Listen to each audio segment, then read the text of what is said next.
Lighting a cigarette doesn't just burn tobacco, it activates one of the fastest drug delivery systems on Earth.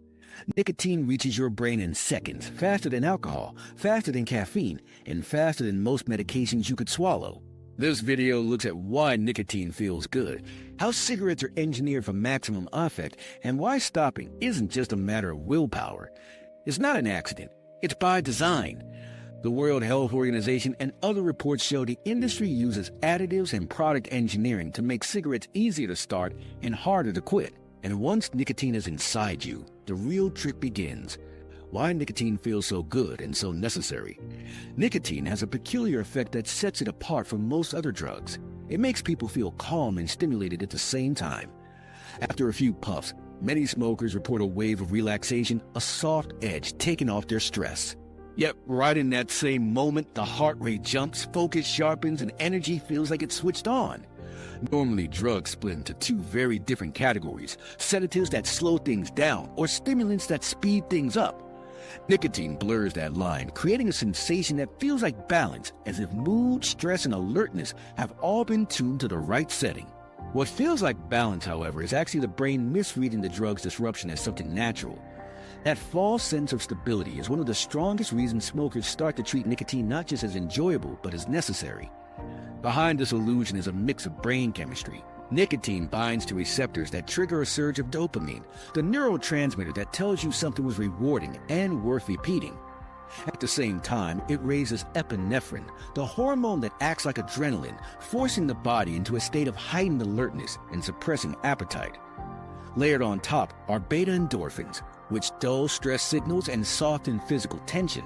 The combination is powerful: reward, energy, and relief bundled together in seconds.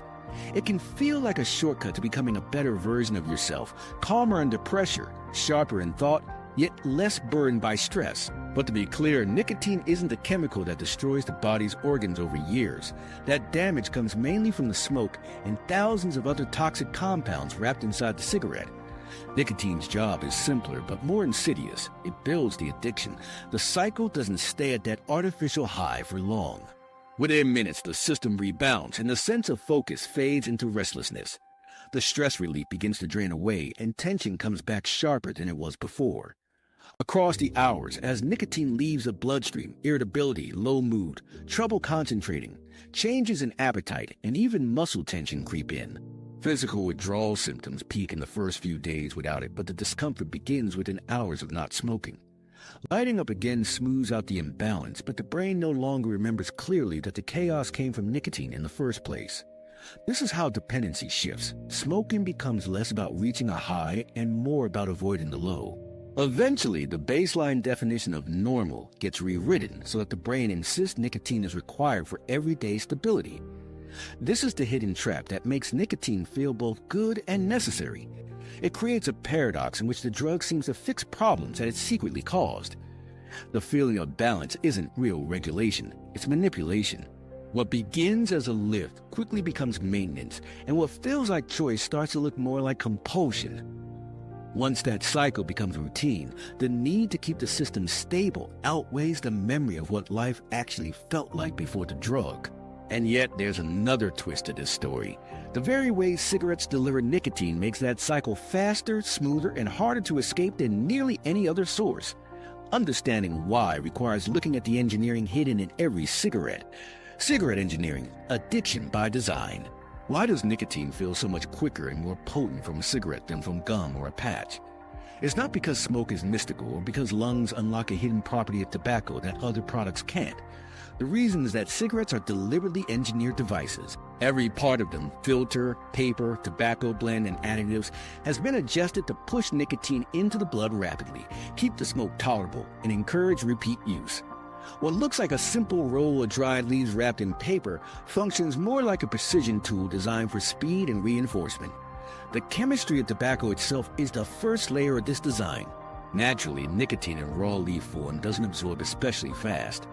To change that, producers process and treat tobacco with additives and pH modifiers. It is available in a form the body can take up quickly. The result is smoke where a greater share of nicotine is absorbed through the delicate tissue of the lungs, creating a rapid and efficient effect. Without such processing, the drag from a cigarette would be harsher, less rewarding, and slower acting. With it, the drug behaves like a fast-acting stimulant delivered in seconds. Cigarettes also employ physical design features that quietly change the smoking experience. Filters are punctured with tiny ventilation holes. This makes each puff feel smoother and less dense, encouraging the smoker to take deeper drags, counterintuitively increasing intake rather than cutting it down. The paper wrapped around the tobacco is treated to control how it burns, so instead of flaring or fizzing unpredictably, the cigarette produces a stable, measured stream of smoke.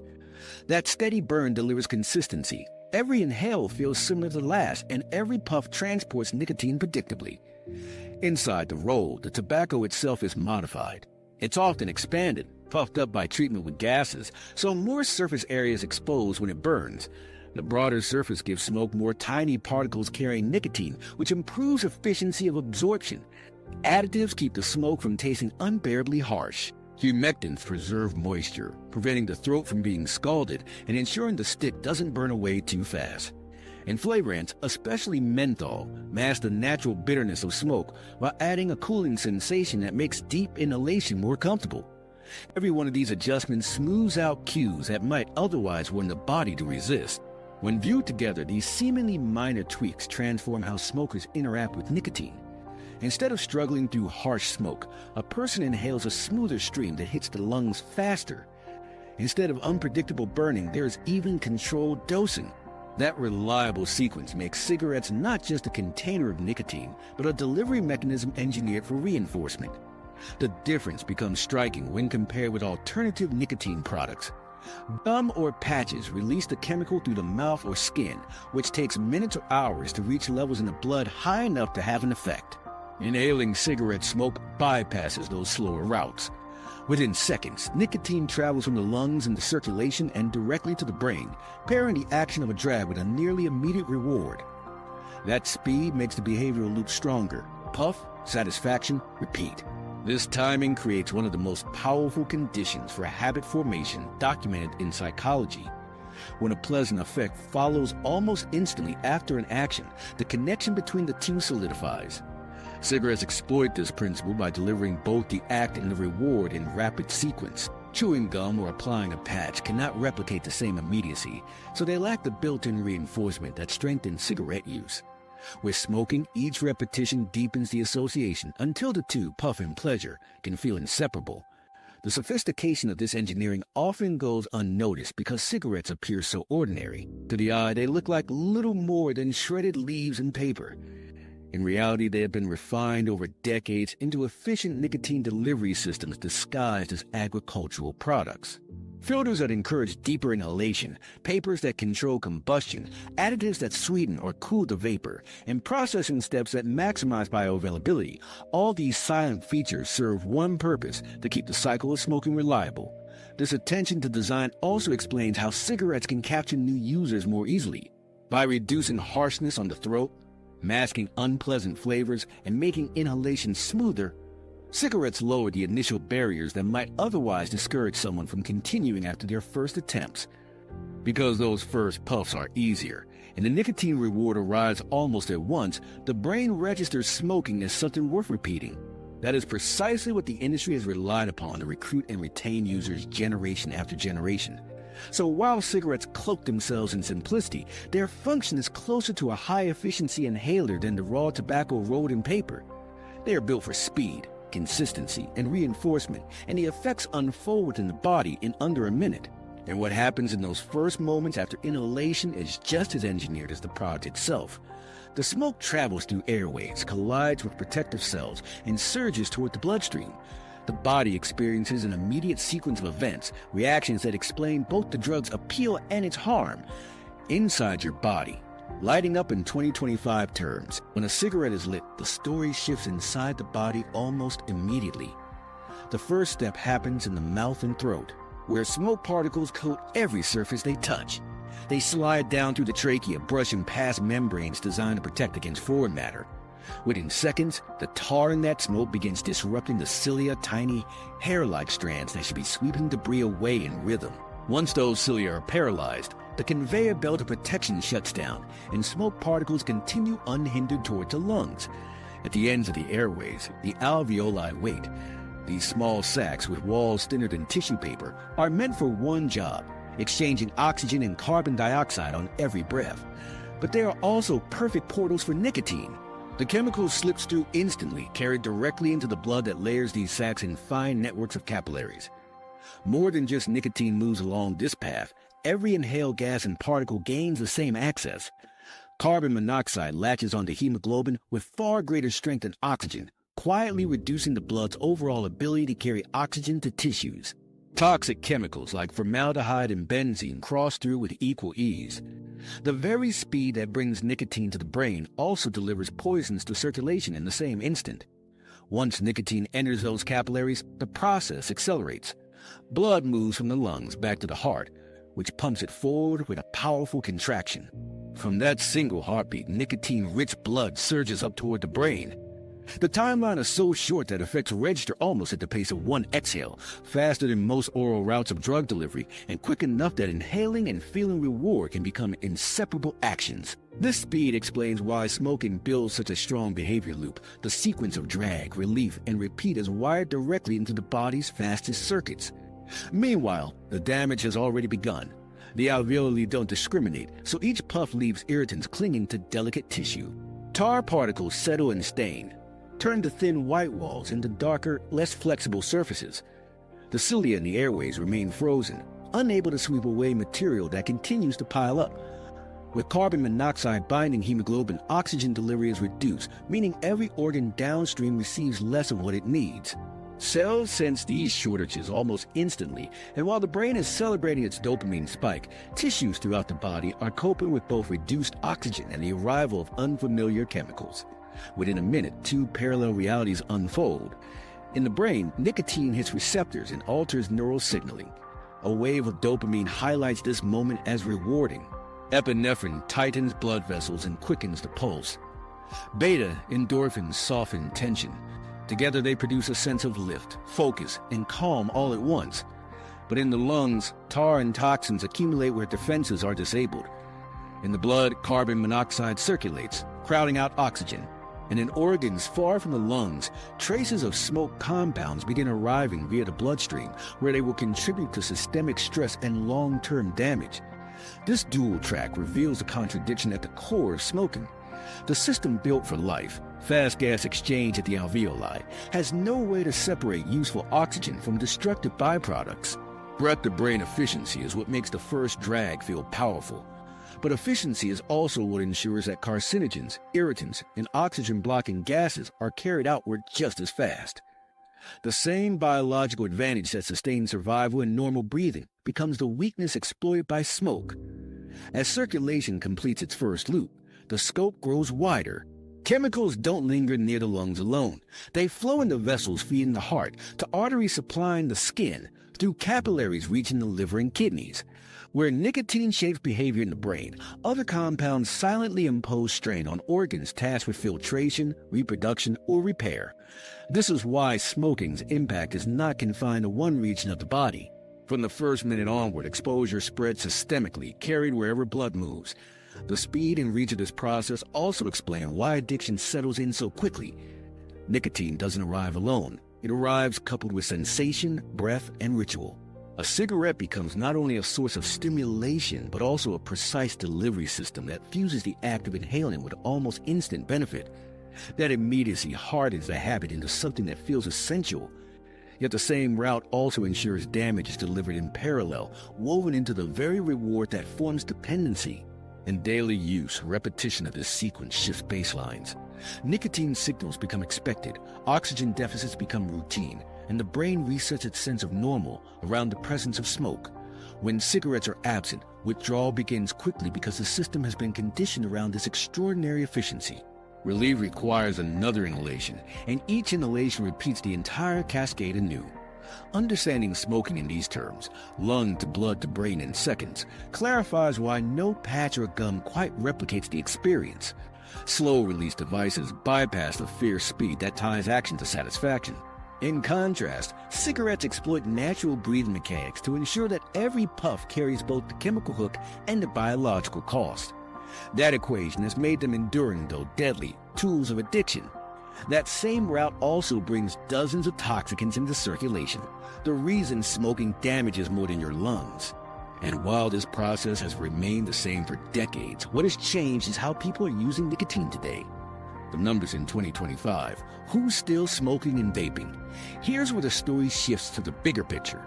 In 2025, cigarette smoking, once the default image of nicotine use, is steadily declining worldwide, but the numbers come with a catch. Fewer adults are smoking traditional cigarettes each year, especially in North America and much of Europe, where social norms and restrictions have reshaped habits. On the surface, this looks like a public health triumph, but behind the drop lies a parallel trend keeping nicotine demand steady, if not growing. While ashtrays gather dust, vape devices are rising. Their appeal is sharpest among younger users, particularly adolescents and young men, many of whom never touch a cigarette yet take in nicotine from pocket-sized devices that are easy to conceal.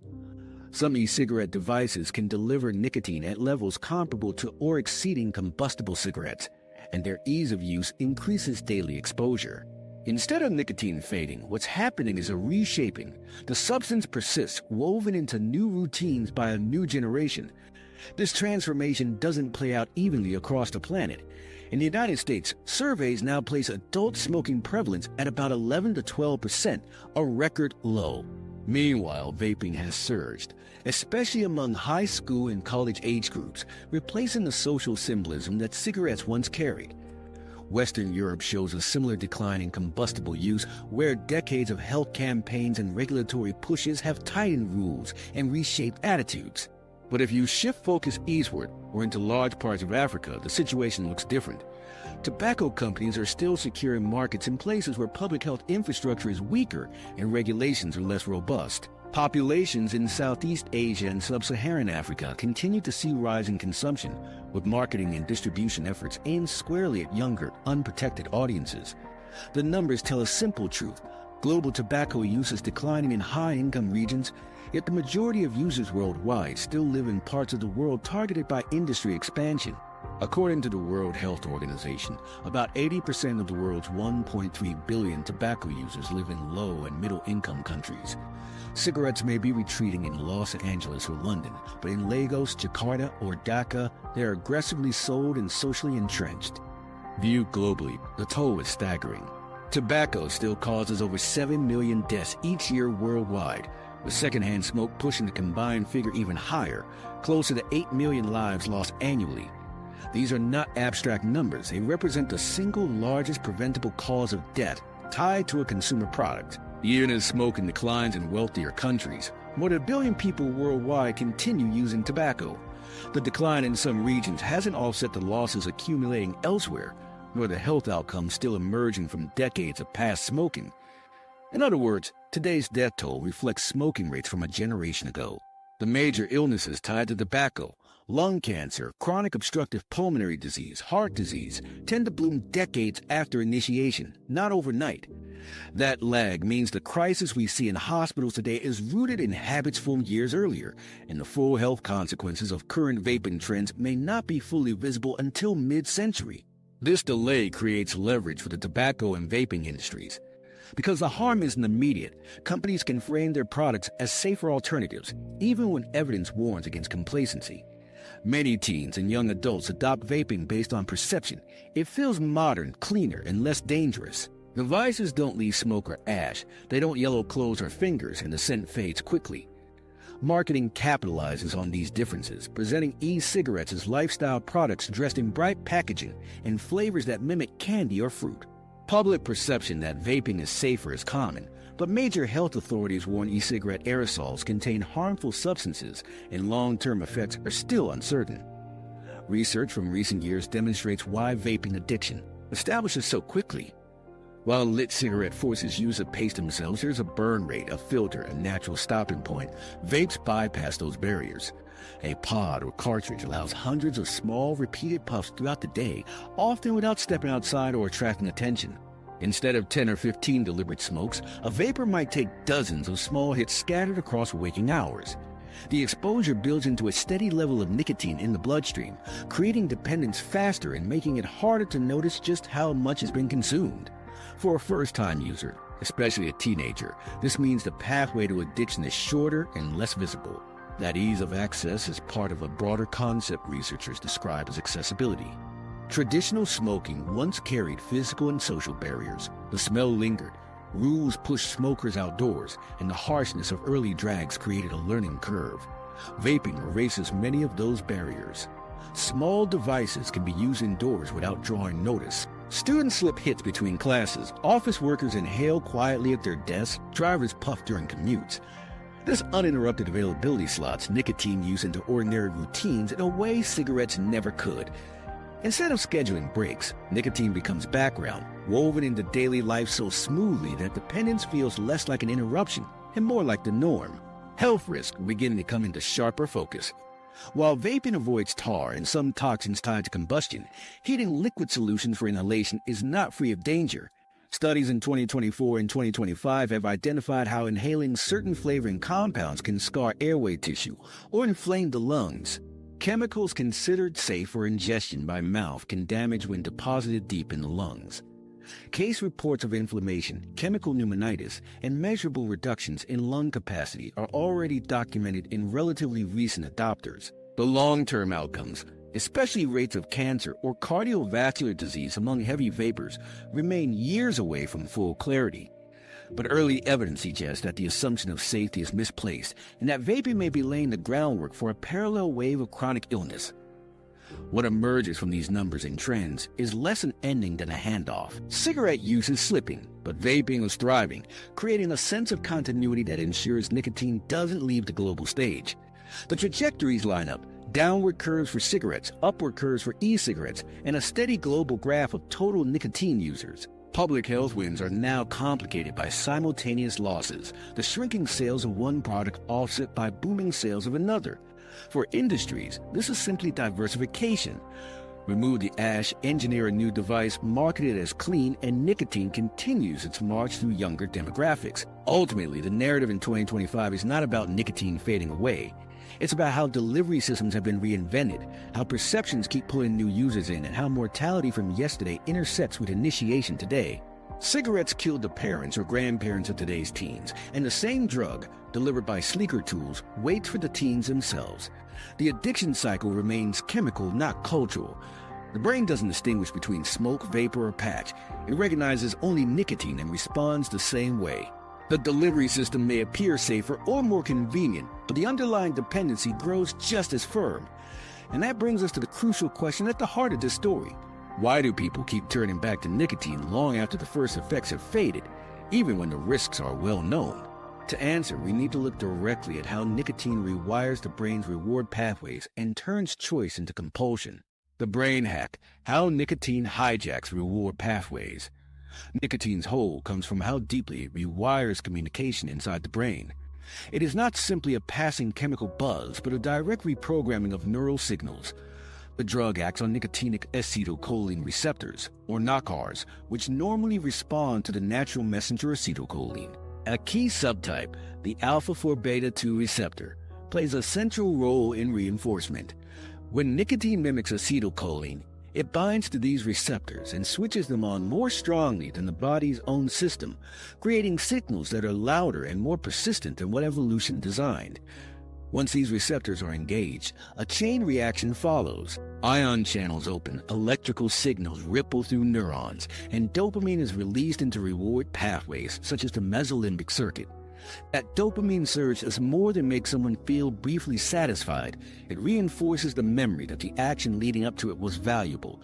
The message is, do this again. Over time, everyday cues become linked with the expectation of reward. A lighter, a coffee cup, or even the sight of someone else exhaling vapor can activate cravings because the association has already been written into brain circuitry. These learned pairings operate automatically without conscious decision-making, which is why urges can strike so suddenly. This is also where ordinary moments of life become closely tied to nicotine. A morning coffee, a lunch break, or a pause after stressful news, these become coded by dopamine spikes as moments to inhale. Each repetition makes the coding stronger, transforming what began as a choice into an ingrained response. The The strength of the association stems not just from dopamine, but from reinforcing layers of brain chemistry. Glutamate, GABA, the endocannabinoid system, and the brain's internal opioid network all interact with nicotine's effects, amplifying the sense of reward while dampening discomfort.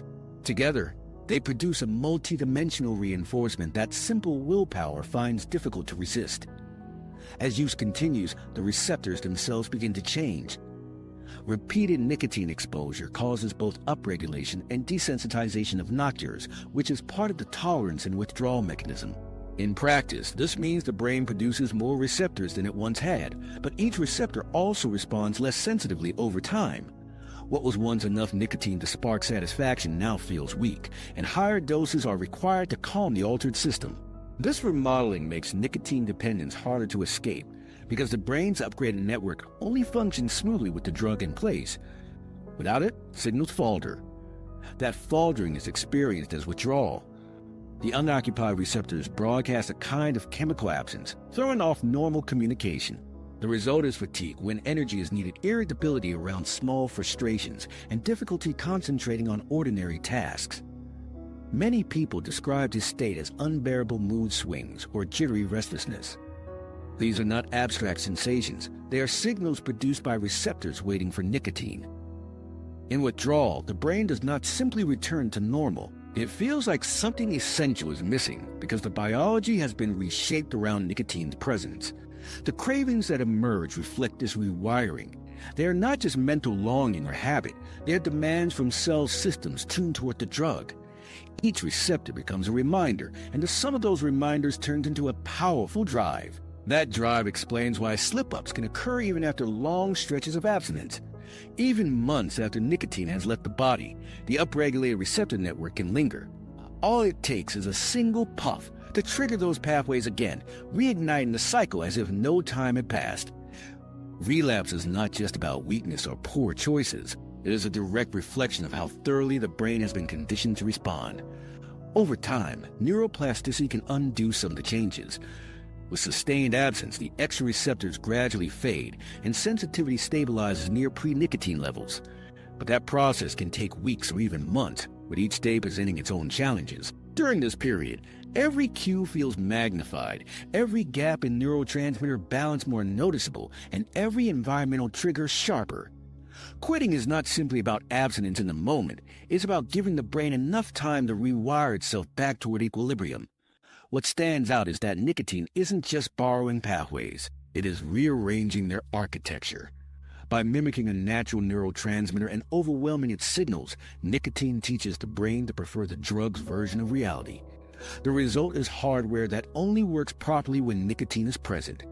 Its absence feels like malfunction, which drives repeated use even when people know the long-term risks. This is the hidden layer that makes dependence less about choice and more about confronting a rewired system. Yet biology is only part of the picture. Treatment and support demonstrate that the brain's plasticity can be harnessed to break the cycle.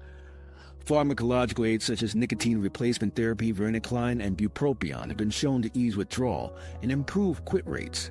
When combined with behavioral counseling, success rates climb higher, especially with structured programs. Even digital and text-based interventions, now widely available, have evidence for raising the odds of staying smoke-free. These tools work not by erasing cravings, but by giving the brain space and support to remodel itself away from the patterns nicotine left behind. Still, biology alone does not explain why smoking remains so sticky across societies. If neural pathways were the only factor, quitting would simply be a matter of pharmacology and time. But cigarettes and vaping have persisted far longer than many other addictive products because their use extends beyond chemistry.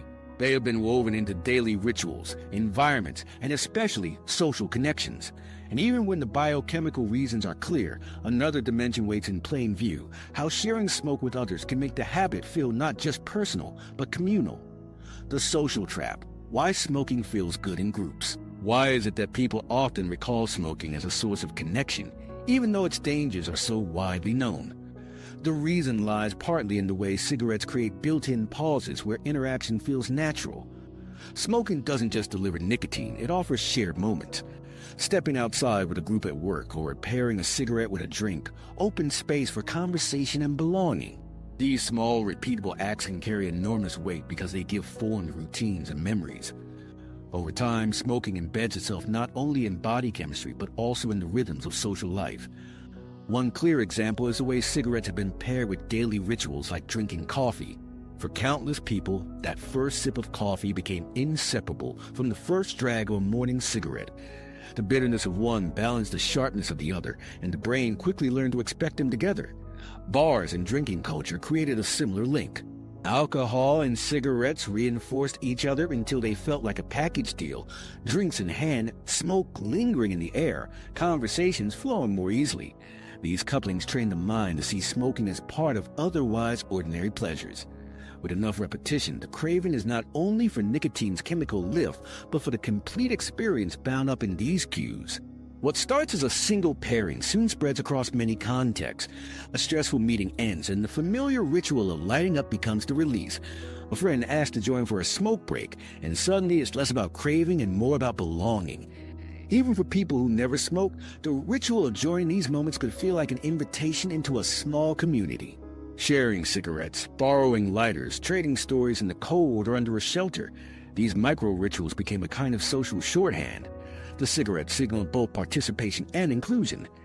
In this way, nicotine addiction was amplified by layers of human connection wrapped around it. Studies in public health research show that these social cues and rituals substantially reinforce tobacco use and make quitting harder. When smoking is tied to companionship, traditions, and everyday breaks, those routines themselves become triggers.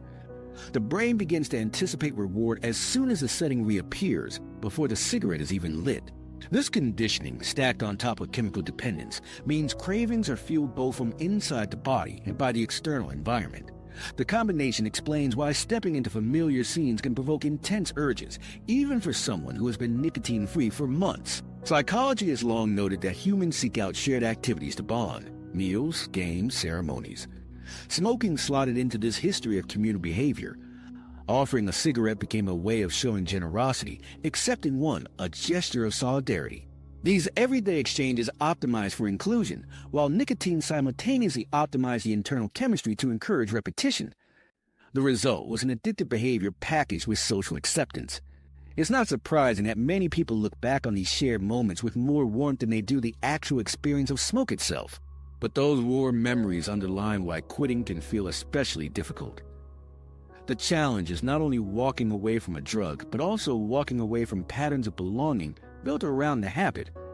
Someone who once smoked during group breaks may feel the loss most sharply when they stand apart from their colleagues, no longer part of the circle. Outside. Instead of remembering tar and toxins, many recall the laughter and shared pauses. That absence feels emotional as much as physical. The solution, however, is not limited to resisting cravings alone. Evidence shows that social-focused quit strategies improve success rates. This can mean reshaping routines to avoid known triggers, building new rituals to replace the old ones, or leaning on support groups where shared experience still exists but without cigarettes. Counseling helps reframe the social context that make cravings stronger, while support networks provide inclusion without relapse. Even substituting the ritual, like stepping outside for a quick walk with a colleague or having structured breaks with non-smoking friends, could offer the same sense of pause without reinforcing old patterns. These approaches work by dismantling the web of learned cues that keep smoking tied to daily life. People often report that once they replace those rituals, the loneliness of quitting begins to fade. Over time, the desire shifts away from missing cigarettes to valuing the new routines that take their place. The brain, with its immense capacity for learning, eventually builds fresh associations that feel satisfying in their own right. The old rituals don't vanish completely, but their power can be weakened as new patterns establish themselves. This process underlines an important truth. Quitting isn't only biological. It's also about rebuilding the structure of daily life in a way that no longer leaves a cigarette-shaped gap.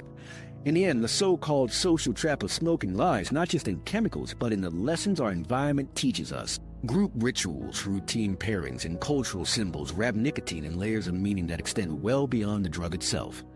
To overcome those ties, people need more than willpower. They need strategies that address both biology and belonging.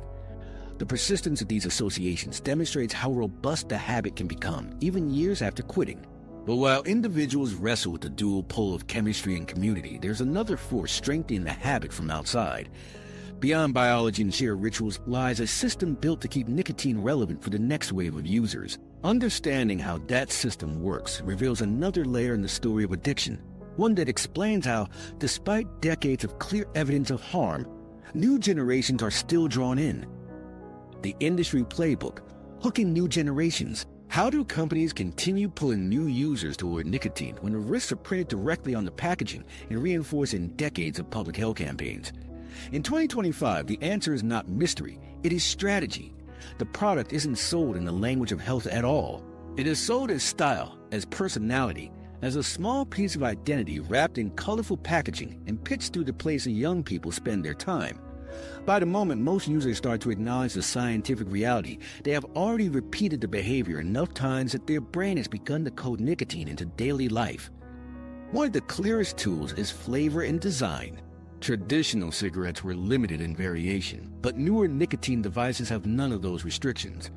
Vaping products make use of fruit blends, candy-like taste, and menthols that strip away the initial harshness. This aligns directly with what the World Health Organization and United Nations report. Flavors are one of the leading reasons adolescents try nicotine in the first place, and flavored products remain one of the strongest recruitment tools. The design reinforces this appeal. Devices shaped like pens, pods, or USB sticks make the act look like technology rather than smoking. They are slim, customizable, released in bright colors, and marketed like accessories. The difference is crucial. One looks like a dangerous drug, the other like a gadget. For a teenager concerned with image, the line between a nicotine device and a fashion item blurs quickly. The way these products are marketed takes advantage of precisely where you pay attention. Instead of billboards or magazine ads, targeted promotion flows through social media feeds and platforms where rules are inconsistent or poorly enforced. Who estimates that marketing of vaping products online has been viewed billions of times worldwide? Instead of health messaging, the imagery emphasizes belonging, confidence, and choice. Bright colors signal fun, groups of peers look energized, and individuality is mirrored in device customization. What is never pictured is nicotine as a chemical. By controlling images, companies make the product appear safe, youthful, and friendly to identity. For a high school student or a young adult still building self-image, these signals can ring louder than any printed warning. Underlying this is a biological vulnerability. Experts warn that nicotine interferes with brain development in adolescents and young adults. The prefrontal cortex, responsible for planning, decision-making, and impulse control, continues maturing into the mid-20s. This makes young people more vulnerable both to immediate reward signals and to rapid development of dependence. When the brain chemistry is primed this way, flashing colors, sweet flavors, and social reinforcement push experimentation toward habit with little resistance. What stands out is that addiction for you does not require clear intent. It only requires repetition delivered in the right environment. The tactics are not accidental. Historical documents from tobacco companies show decades of effort aimed at making smoking appealing to young people. When advertising on television was curtailed, the industry shifted. Instead of rugged cowboys or glamorous figures, nicotine today is tied to light, color, and digital culture. Platforms change, but the core method doesn't. They target the space where teenagers gather. Once movie theaters and magazines, later college campuses, now social media feeds. Recruitment adapts to the media landscape of each generation. A parallel strategy focuses on policy. Whenever governments work toward restrictions, whether it's flavor bans, marketing limitations, or raising the minimum age, organized lobbying campaigns assemble. Arguments emphasize lost jobs, economic damage, or claims of harm reduction, but the effect is consistent: delays. Each stall ensures another cycle in which millions of young people see products, experiment, and potentially originate a habit. Every year, a delayed regulation represents fresh cohorts of potential new users exposed before long-term measures take hold.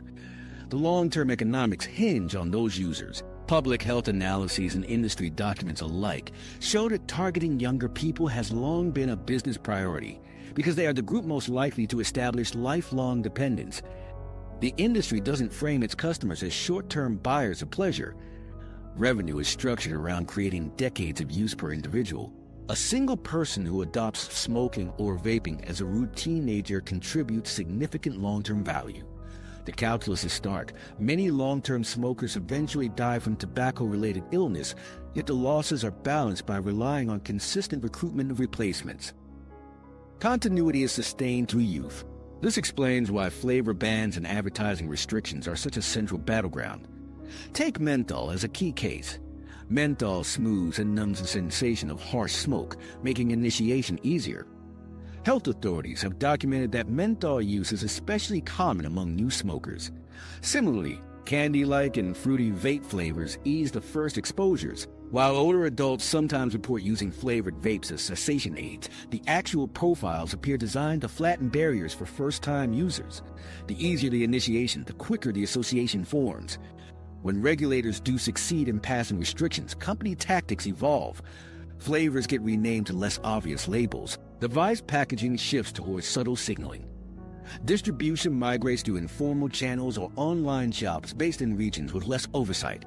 Marketing adapts to meme culture, influencer promotion, and user-generated visibility rather than standard advertising.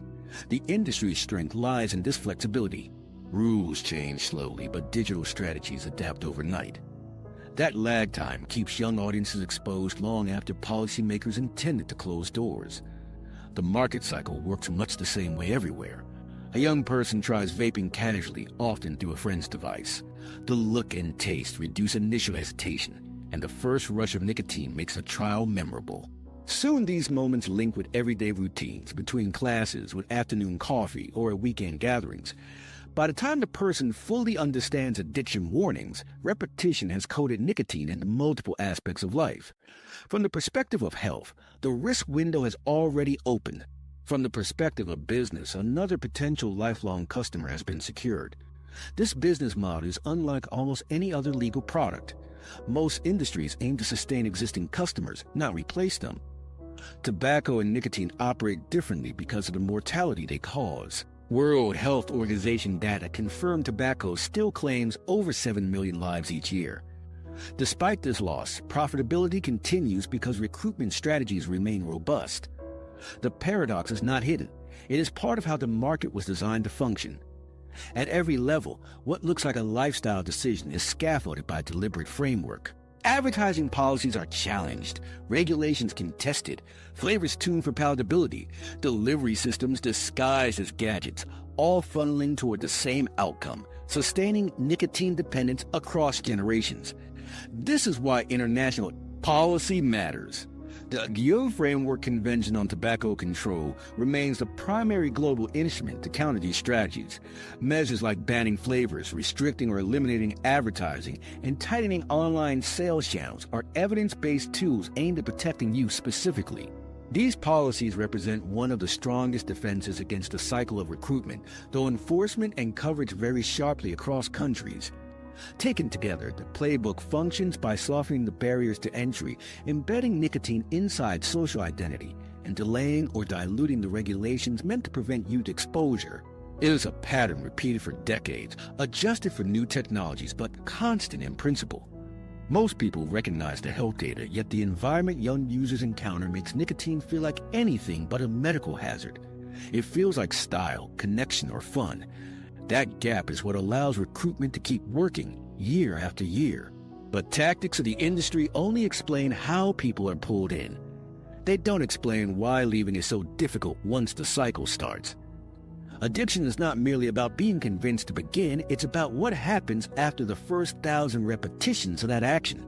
And here is where the challenge often shifts from public health policy to the intensely personal struggle of the user trying to stop.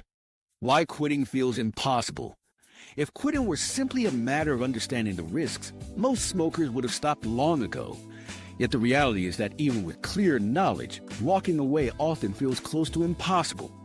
Quitting typically includes a strong physical withdrawal phase over the first few days and a longer psychological phase that can last weeks to months. The result is an experience where the body resists an immediate discomfort and the mind keeps replaying old routines long after the chemical has left. The first phase begins quickly. Within hours of the last cigarette, nicotine levels in the blood drop, leaving the receptors in the brain unoccupied. By the end of the first day, symptoms take shape: irritability, difficulty concentrating, restless energy, and disrupted sleep. Most people describe this stage as feeling out of sync with themselves, as if something essential has gone missing. The intensity builds to its peak around 3 days in, when withdrawal is at its most difficult. At that point, cravings can feel intrusive, loud enough to drown out other thoughts. Smokers trying to quit often explain that conversation, work, or leisure becomes secondary to the overwhelming sense that only one thing will resolve the discomfort. Passing that peak eases a worse physical strain, but the second stage brings its own challenges. After nicotine itself clears, the receptors that multiplied during use remain active. The brain still expects the routine arrival of the drug, and when it doesn't come, signals of absence fire instead. This stage lasts longer and is less visible, but just as hard to endure. Everyday routines trigger cravings with surprising precision.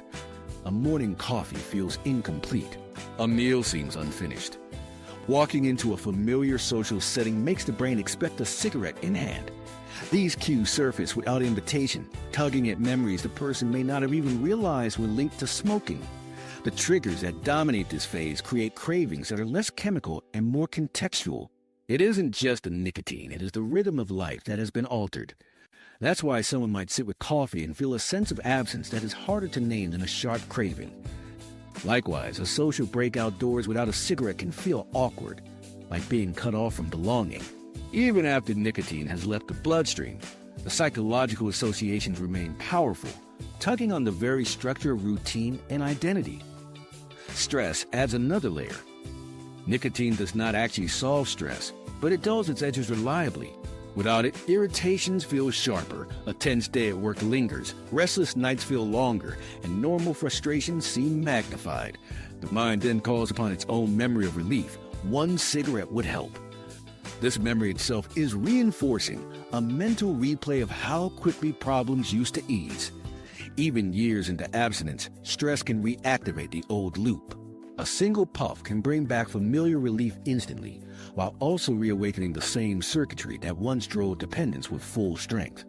This makes quitting hard not because willpower is absent, but because the struggle happens on two fronts at once. Biochemical dependence means the brain's receptors demand stimulation. Environmental conditioning means the world is filled with reminders. Facing both together bends even strong motivation. High relapse rates reflect this. Most people need several attempts before they achieve lasting cessation, and relapse should be seen as expected rather than as weakness.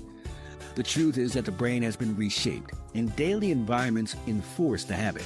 Success isn't about moral strength alone. It's about finding the support to counter each layer of dependence. The advice many smokers hear, "just stop," misses this complexity. Quitting is not about ending a single behavior. It is about recalibrating brain chemistry while simultaneously weakening thousands of learned cues. That's an enormous challenge without support, but there is encouraging evidence that help works. Counseling, nicotine replacement therapies, and medications such as varenicline and bupropion reduce withdrawal discomfort and cravings. Digital quit programs, often delivered by text or app, give structured support in daily life. Research shows that combining counseling with medication can more than triple the chances of quitting compared to attempting it alone. These tools don't erase cravings outright, but they make them manageable while the brain systems adjust back toward balance. The imbalance between immediate pain and delayed benefit makes relapse even more likely. Relief arrives instantly with smoking, while health improvements show slowly, in weeks or months. Circulation strengthens, lung function improves, and energy returns, but none of these feel as immediate as the craving itself. In moments of stress or frustration, the brain leans toward relief it already knows works. A cigarette feels like a solution, even when the rational mind knows the cost. Understanding this clash between short-term reward and long-term health explains why quitting feels harder than it looks from the outside. It is also why the industry's product design works so effectively. Each relapse counts as extended use. Each failed attempt as future profit. Cravings punish abstinence and reward compliance, tightening the loop. Those who relapse often blame themselves, but the persistence of cravings is proof not of weakness, but of engineered dependence.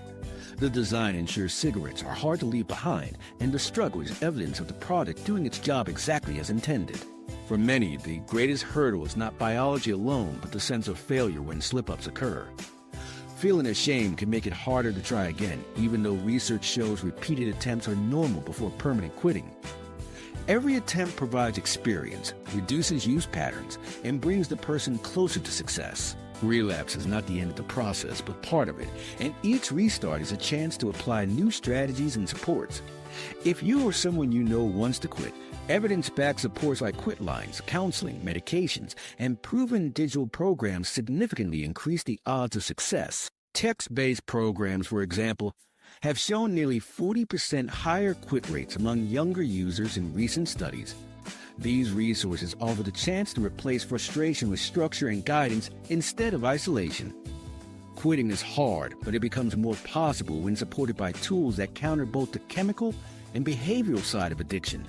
The central truth is that quitting is difficult because the brain has been reshaped and daily life has been rewoven around nicotine. Relapse doesn't show failure of willpower, it shows the power of those changes. With each attempt, however, the system can shift back toward equilibrium, and long-term freedom becomes more attainable. This is why quitting feels so overwhelming, even to people who are fully aware of the dangers. The brain resists, the environment reinforces, and the product itself is designed to exploit both. Yet this struggle, hard as it is, focuses only on the addiction cycle. Beyond it lies another reality. The damage smoking inflicts on the body runs far deeper than cravings or routines. Nicotine may set the trap, but the smoke itself sets into motion harms that reach every organ in the body. The hidden damage, why every organ suffers. Why does smoking shorten life in ways that extend far beyond the lungs? The common mistake is to imagine the harm as a local issue of blackened chest tissue. But once smoke enters the bloodstream, every organ has to bear the consequences. Carbon monoxide binds tightly to hemoglobin, outcompeting oxygen and leaving muscles, the heart, and the brain chronically undersupplied. Repeated exposure accelerates plaque buildup, raises blood pressure, increases clot risk, and heightens cancer risk across multiple organs. This is why the effects of smoking are not contained, but systemic. Blood vessels face the first hidden assault. The chemicals in smoke damage the endothelium, the thin lining that keeps arteries flexible and smooth. Once irritated, the lining stiffens, tiny tears appear, and fatty deposits take hold. Over years, these unstable plaques grow, narrowing blood flow and increasing the risk of blockage. That narrowing stresses the heart as it pumps against resistance, eventually leading to thickened heart muscle and higher risk of heart attacks or strokes.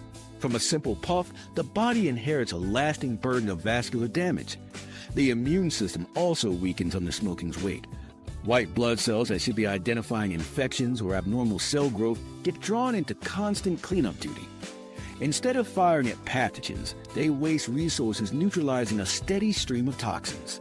Their efficiency drops, and so does the body's ability to police rogue cells. That imbalance explains why smoking isn't only tied to lung cancer, but to malignancies in the bladder, pancreas, cervix, throat, kidney, and more. Across the body, immune defenses lose accuracy, and mutations escape detection. The visible signals often appear in the skin. Reduced circulation means less oxygen and fewer nutrients reach the surface. Collagen, which supports elasticity, breaks down faster. The signs are natural aging, sped up. Deepening wrinkles, dull tone, fragile nails, yellow fingertips, and receding gums. These are outward warnings of the same internal process, restricted flow and reduced capacity to repair tissue, that quietly plays out in hidden organs. The greater danger lies in what cannot be seen. Plaques silently accumulate in arteries for years. A smoker in their 30s may already have vascular damage resembling someone much older but feel no symptoms at all. The warning often arrives only when circulation is critically blocked, during the sudden blackout of a stroke or the crushing pressure of a heart attack. By then, the hidden damage that has been stacking for years becomes catastrophic in a single moment. Other organs inherit their own versions of this burden. Kidneys are overworked filtering smoke-derived toxins, leaving them vulnerable to chronic disease. The liver metabolizes a collection of carcinogens with every inhale, multiplying cancer risk. Reproductive organs are especially sensitive to circulation and hormone disruption, causing reduced fertility and higher pregnancy complications. In skeletal tissue, bone density declines more quickly under reduced blood supply and nutrient delivery, and the risk of fractures rises. Even the eyes are marked. Fragile retina vessels weaken, setting up for macular degeneration and potential blindness. The pattern is clear. Where circulation reaches, smoke leaves a footprint. At the same time, the constant load of carbon monoxide reduces efficiency across the entire system. Because hemoglobin holds carbon monoxide more tightly than oxygen, red blood cells circulate with a diminished capacity to deliver fuel. The body tries to fix this shortage by producing more red blood cells, but the thicker blood increases clot risk. Stroke, heart attack, and peripheral artery disease all emerge from this same mechanism, a fundamental mismatch between blood quality and the body's demand for oxygen. Digestion is not immune either. In the stomach, reduced circulation makes repair slower, while compounds in smoke prompt higher acid secretion, raising ulcer risk. In the extremities, restricted blood flow can reach such severity that tissue begins to die. Some long-term smokers face amputations as a direct result. Though cigarettes are inhaled, their injury stretches to organs with no direct contact to smoke at all. Every vessel that carries blood also carries the damage. Underneath it all is the body's exhausting daily struggle to keep pace. Each cigarette triggers constriction, inflammation, and immune reaction. On the surface, the body appears to bounce back, but that recovery has limits. The cost accumulates silently until the balance tips and chronic disease takes hold. What looks like resilience is often the body spending down its reserves faster than they can be rebuilt. This is what makes smoking so costly at the population level. WHO estimates the toll at more than 7 million deaths each year worldwide, numbers that make it the single largest cause of preventable mortality linked to a consumer product. Those deaths do not come from a single disease, but from the collective damage done across every system connected by blood. Heart disease, stroke, cancers, reproductive issues, diabetes complications. Smoking accelerates all of them at once. Every year of continued use adds to that acceleration. Oxygen delivery falls short. Vessels harden and roughen. Healing systems get distracted. Skin and bone age faster. Organs that should last into old age break down early. Each cigarette nudges the body further into imbalance. It is not simply one condition to fear, but a landscape of illnesses that appear earlier and together. That is why smoking is not just a lung problem. It accelerates aging and disease across virtually every organ system. And while the biological harm is spread wide, there is one question everyone eventually circles back to. If this is the damage, what does it mean for lifespan? How much time is actually lost? That's where the next part of the story begins. The shrinking odds, smoking's Russian roulette. The chances of survival for long-term smokers don't follow a straight line. They tilt dramatically, and the odds are never as predictable as many imagine. This uncertainty is why the section is often described as smoking's Russian roulette. Some people escape with only gradual decline, others face sudden collapse, and no one knows when their number is called. On average, long-term smokers lose about a decade of life compared with never smokers, though outcomes vary widely depending on genetics, other health behaviors, and when someone quits. For some, the toll comes early, through heart attacks or aggressive cancers in middle age. For others, the damage builds silently and manifests later as prolonged illness. A few survive well into old age, but often with compromised health and the weight of chronic disease. The randomness makes it cruel. There's no certainty about who will lose quickly and who will suffer more gradually.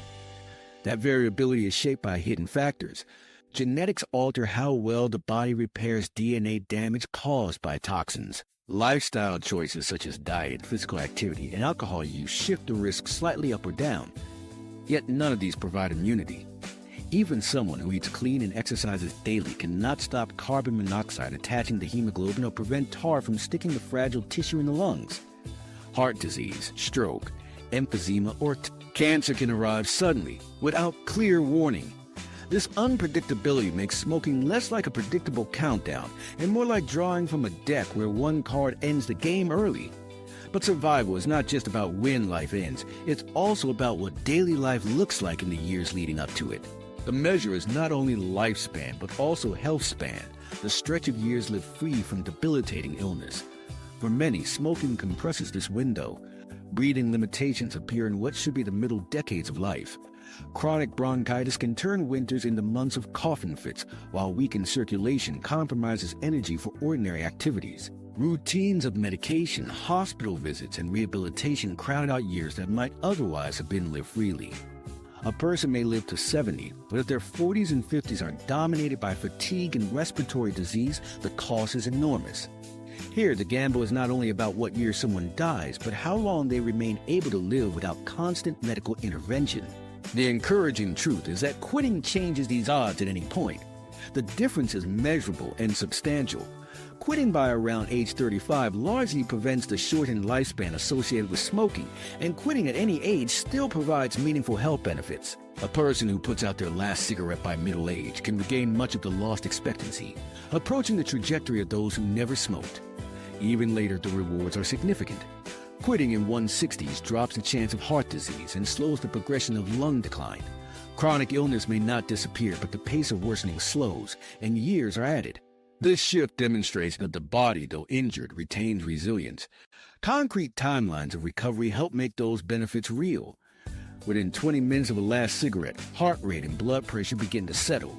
Within days, carbon monoxide clears from hemoglobin, allowing oxygen to circulate properly again. Over weeks, cilia in the lungs regain some function, helping to sweep out debris that once lingered. By months, coughing and shortness of breath can improve, allowing daily activity to feel easier. The greatest gains, like reduced cancer risk, take years to emerge, yet every stage of recovery shows visible progress. For someone doubting whether quitting makes a difference, these milestones prove that it does. Even those who quit after diagnosis still alter their outlook.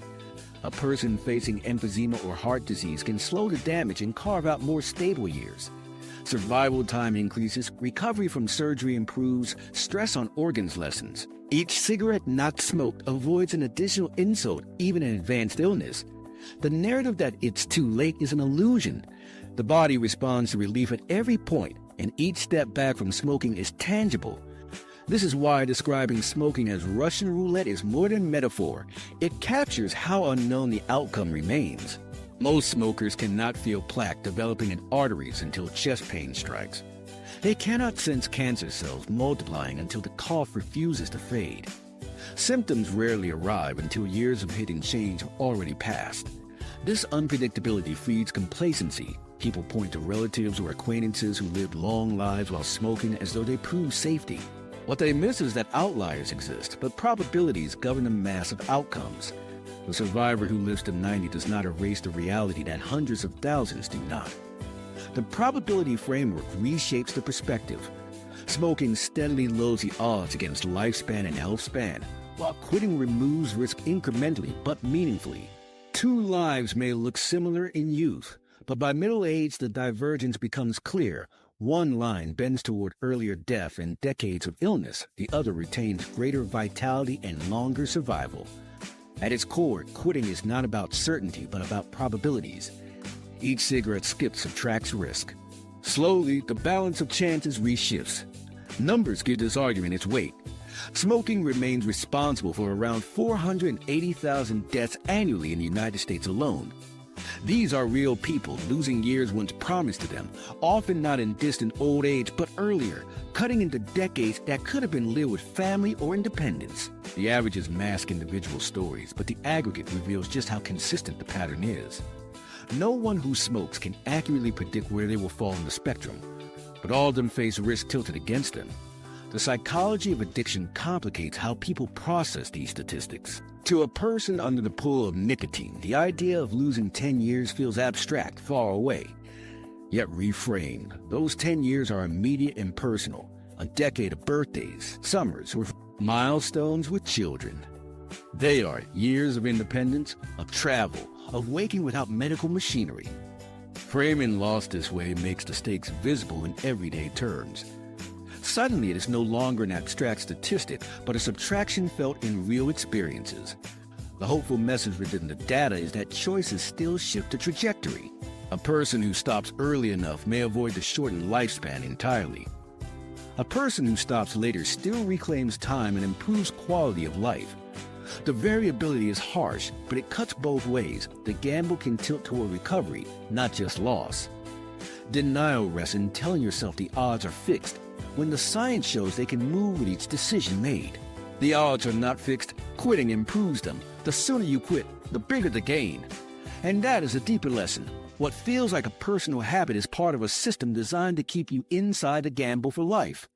Nicotine addiction is not just a matter of choice. It is a result of products designed to capture the brain and make escape feel out of reach. Each cigarette or vape is the product of engineering that reshapes neural wiring and disguises compulsion as preference. The profits depend on this design, and the illusion of control keeps people inside the cycle. The first line of defense is awareness. Avoiding nicotine spares you a fight that quitting always demands. But if you're already struggling, use proven supports. Counseling plus medication or validated digital programs significantly increase quit success. Addiction is engineered, not a personal weakness, and awareness combined with evidence-based tools is the most reliable path out.